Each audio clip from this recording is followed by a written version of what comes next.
ಮಾರ್ಗಶಿರ ಮಾಸದಲ್ಲಿ ಭಗವಾನ್ ಶ್ರೀಕೃಷ್ಣನ ಆರಾಧನೆಗೆ ಮಹತ್ವವಾದ ಸ್ಥಾನವಿದೆ. ಶ್ರಾವಣದಲ್ಲಿ ಶಿವನನ್ನು ಹಾಗೆ ಕಾರ್ತಿಕದಲ್ಲಿ ವಿಷ್ಣುವನ್ನು ಆರಾಧಿಸುವ ರೀತಿಯಲ್ಲೇ ಮಾರ್ಗಶಿರ ಮಾಸದಲ್ಲಿ ಶ್ರೀಕೃಷ್ಣನನ್ನು ಪೂಜಿಸಲಾಗುತ್ತೆ. ಈ ಮಾಸದಲ್ಲಿ ಶ್ರದ್ಧೆಯಿಂದ ಕೃಷ್ಣನ ಪೂಜೆ ಮಾಡಿದರೆ ನಿಮ್ಮ ಜೀವನದಲ್ಲಿ ಅದೃಷ್ಟದ ಬಾಗಿಲು ತೆಗೆಯುತ್ತೆ ಎಂಬ ಬಲವಾದ ನಂಬಿಕೆ ಇದೆ. ಇನ್ನು ಈ ವ್ರತದ ಬಗ್ಗೆ ಹಾಗೆ ಈ ಶ್ರೀಕೃಷ್ಣನ ಪೂಜೆಯ ಬಗ್ಗೆ ಯಾವೆಲ್ಲ ಪುಣ್ಯ ಪ್ರಾಪ್ತಿಯಾಗುತ್ತೆ ಅನ್ನೋದನ್ನು ಈ ವಿಡಿಯೋ ಮೂಲಕ ತಿಳ್ಕೊಳ್ಳೋಣ ಬನ್ನಿ. Welcome back to my Geetha ji vlogs channel. ನಾನು ನಿಮ್ಮ ಸಂಗೀತ.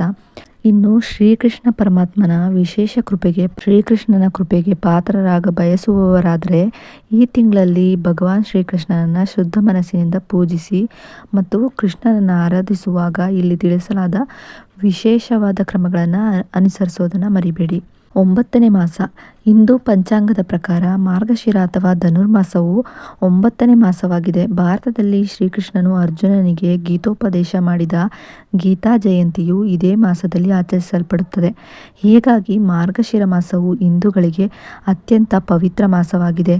ನಿತ್ಯವೂ ಗೀತಾ ಪಠಣ ಮಾಡಿ ಶ್ರೀಕೃಷ್ಣ ಭಗವಾನನ ಕೃಪೆಗೆ ಪಾತ್ರ ಆಗಬೇಕೆಂದು ಬಯಸುವವರು ಪ್ರತಿನಿತ್ಯವೂ ಶ್ರೀಮದ್ ಭಗವದ್ಗೀತೆಯನ್ನು ಪಠಣ ಮಾಡಬೇಕು. ಮಾರ್ಗಶಿರ ಮಾಸವು ಕೃಷ್ಣನ ಆರಾಧನೆಗಾಗಿಯೇ ಮೀಸಲಿರುವುದರಿಂದ ಕನಿಷ್ಠ ಈ ತಿಂಗಳಲ್ಲಿ ಪ್ರತಿದಿನವೂ ತಪ್ಪದೆ ಗೀತಾ ಪಠಣ ನಡೆಸಿ.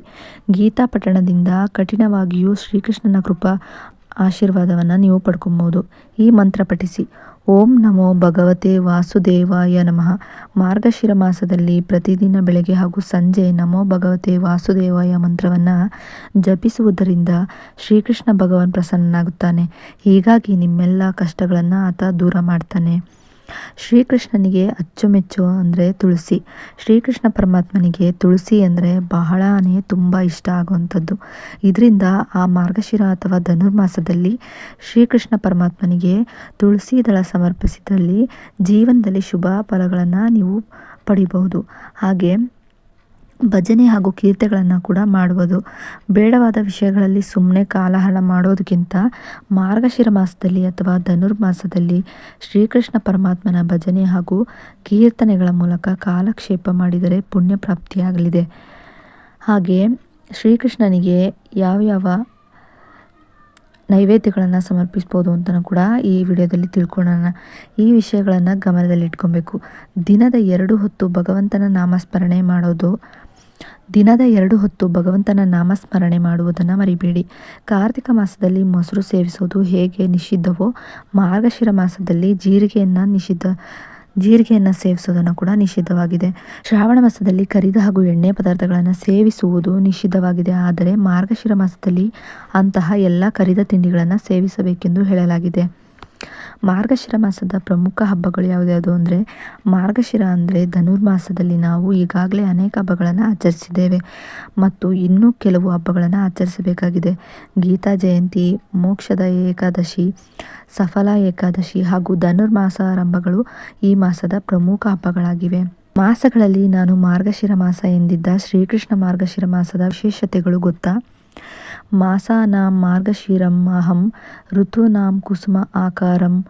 ಸಾವಧಾನಗಳಲ್ಲಿ ಬೃಹತ್ ಸಾಮವೇದಗಾನ ನಾನು ಎಂದು ಭಗವಾನ್ ಶ್ರೀಕೃಷ್ಣ ಭಗವದ್ಗೀತೆಯಲ್ಲಿ ಹೇಳಿದ್ದಾನೆ. ಮಾಸಾನಾಂ ಮಾರ್ಗಶಿರಂ ಅಹಂ ಋತೂನಾಂ ಕುಸುಮ ಆಕಾರಂ. ಸಾಮದ ಗಾನಗಳಲ್ಲಿ ಬೃಹತ್ ಸಾಮವೆಂಬ ಗಾನ ನಾನು ಎಂದು ಭಗವಾನ್ ಶ್ರೀಕೃಷ್ಣ ಭಗವದ್ಗೀತೆಯಲ್ಲಿ ಹೇಳಿದ್ದಾರೆ. ಅಂದರೆ ಮಾಸಗಳಲ್ಲಿ ನಾನು ಮಾರ್ಗಶಿರ ಮಾಸ, ಋತುಗಳಲ್ಲಿ ವಸಂತ ಋತುವಾಗಿದ್ದೇನೆ ಎಂಬುದು ಇದರ ಅರ್ಥ. ಶ್ರೀಕೃಷ್ಣ ಅರ್ಜುನನಿಗೆ ಗೀತೋಪದೇಶ ಮಾಡಿದ್ದು ಸಹ ಇದೇ ಮಾರ್ಗಶಿರ ಮಾಸದಲ್ಲಿ. ಹಿಂದೂ ಪಂಚಾಂಗದ ಪ್ರಕಾರ 9ನೇ ಮಾಸವಾಗಿರುವ ಮಾರ್ಗಶಿರ ಮಾಸವನ್ನು ಅತ್ಯಂತ ಪುಣ್ಯ ಪವಿತ್ರವಾದ ಮಾಸ ಎಂದು ಭಾವಿಸ್ತಾರೆ. ಈ ಮಾಸದಲ್ಲಿ ಬರುವ ಶುಕ್ಲ ಏಕಾದಶಿಯಂದು ಗೀತಾ ಜಯಂತಿಯನ್ನು ಆಚರಿಸಲಾಗುತ್ತೆ. ಅಂದರೆ ಶ್ರೀಕೃಷ್ಣ ಅರ್ಜುನನಿಗೆ ಗೀತೋಪದೇಶ ಮಾಡಿದ ದಿನವದು. ಅದಕ್ಕೆ ಮೋಕ್ಷದ ಏಕಾದಶಿ ಎಂಬ ಹೆಸರಿದೆ. ಮೋಕ್ಷದ ಅಂದರೆ ಮೋಕ್ಷವನ್ನು ನೀಡುವ, ಭವಬಂಧನಗಳಿಂದ ಮನಸ್ಸನ್ನು ಕಳಚುವುದು ಎಂದು ಅರ್ಥ. ಹಾಗಾಗಿಯೇ ಅದಕ್ಕೆ ಗೀತಾ ಜಯಂತಿಯ ದಿನವನ್ನು ಮೋಕ್ಷದ ಏಕಾದಶಿ ಎಂದು ಹೇಳ್ತಾರೆ. ಇನ್ನು ಸನಾತನ ಧರ್ಮದಲ್ಲಿ ಶ್ರೇಷ್ಠ ಗುರುಗಳೆಂದು ಆರಾಧಿಸಲ್ಪಡುವ ದತ್ತಾತ್ರೇಯ ಜಯಂತಿಯೂ ಸಹ ಮಾರ್ಗಶಿರ ಮಾಸದಲ್ಲೇ ಬರುತ್ತದೆ. ಮಾರ್ಗಶಿರ ಮಾಸದ ಹುಣ್ಣಿಮೆಯಂದು ದತ್ತಾತ್ರೇಯ ಜಯಂತಿಯನ್ನು ಭಕ್ತಿ ಮತ್ತು ಆಧಾರಗಳಿಂದ ಆಚರಿಸಲಾಗುತ್ತೆ. ಮಾರ್ಗಶಿರ ಕೃಷ್ಣ ಏಕಾದಶಿ ದಿನದಂದು ಉಪವಾಸವಿರುವ ಆಚರಣೆ ಇದ್ದು ಇದನ್ನು ವಿಮಲಾ ಏಕಾದಶಿ ಅಂದರೆ ಸಫಲ ಏಕಾದಶಿ ಎಂದು ಕರೀತಾರೆ. ಈ ದಿನದಂದು ಉಪವಾಸವಿದ್ದು ಜ್ಞಾನಕ್ಕಾಗಿ ಪ್ರಯತ್ನಿಸಿದರೆ ನಮ್ಮಲ್ಲಿರುವ ಅಜ್ಞಾನ ನಿವೃತ್ತಿಯಾಗುತ್ತದೆ ಎಂಬ ನಂಬಿಕೆ ಇದೆ. ಮಾರ್ಗಶಿರ ಮಾಸವನ್ನು ಧನುರ್ಮಾಸವೆಂದು ಕರೆಯುತ್ತಾರೆ. ವಿಷ್ಣುವಿನ ಸ್ವರೂಪವೇ ಆಗಿರುವ ಶ್ರೀಕೃಷ್ಣ ಮಾಸಗಳಲ್ಲಿ ನಾನು ಮಾರ್ಗಶಿರ ಮಾಸ ಎಂದು ಹೇಳಿದ್ದು, ಈ ಮಾಸದಲ್ಲಿ ವಿಷ್ಣುವಿಗೆ ವಿಶೇಷ ಪೂಜೆಗಳು ನಡೆಯುತ್ತದೆ.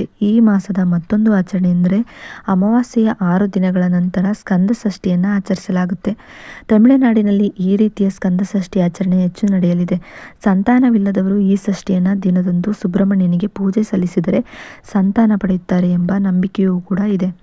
ಇನ್ನು ಈ ಮಾಹಿತಿ ನಿಮಗೆ ಇಷ್ಟ ಆದಲ್ಲಿ ಪ್ಲೀಸ್ ನನ್ನ ಚಾನಲ್ನ ಸಬ್ಸ್ಕ್ರೈಬ್ ಮಾಡ್ಕೊಳ್ಳಿ. ಸಬ್ಸ್ಕ್ರೈಬ್ ಪಕ್ಕ ಬೆಲ್ಲೈಕನ್ ಬಟನ್ ಇರುತ್ತೆ, ಅಲ್ಲಿ ಆಲ್ ಆಪ್ಷನ್ ಮೇಲೆ ಕ್ಲಿಕ್ ಮಾಡಿದ್ರೆ ನಾನು ಯಾವುದೇ ರೀತಿ ಹೊಸದಾಗಿ ವಿಡಿಯೋ ಮಾಡಿ ಅಪ್ಲೋಡ್ ಮಾಡಿದ್ರೂ ಕೂಡ ನಿಮಗೆ ನೋಟಿಫಿಕೇಷನ್ ಮೂಲಕ ಮೊದಲು ಬಂದು ತಲುಪುತ್ತೆ. ಆಗ ನೀವು ನನ್ನ ವಿಡಿಯೋನ ಮಿಸ್ ಮಾಡದೆ ನೋಡಬಹುದು. ವಿಡಿಯೋ ನೋಡಿದ್ದಕ್ಕಾಗಿ ಥ್ಯಾಂಕ್ ಯು ಫಾರ್ ವಾಚಿಂಗ್.